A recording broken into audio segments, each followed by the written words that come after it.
পাপ ছাড়া তুমি, অষ্টপা ষড়রিপু ছাড়া তুমি জন্মগ্রহণ করতে পারবে? রক্ত ছাড়া জন্মগ্রহণ করতে পারবে? তাহলে আমরা পাপী না? আমরা পাশবদ্ধ পশু না? পাশ ছাড়া জন্মগ্রহণ হয়? তাহলে সব কটা পৃথিবীতে যতগুলো কৃষ্ণ হোক, খ্রিস্ট হোক, চৈতন্য হোক, নানক হোক, মহাত্মা ভোলানাথ হোক, গুরুনাথ হোক, আমি হই, সবাই পাশবদ্ধ পশু ছিল।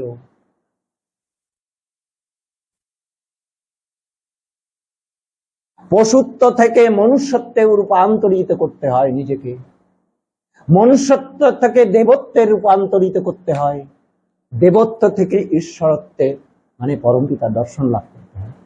এই তো নিয়ম। এই স্তর কি কয়জন ভাগ করে, কয়জন এটা পার করে?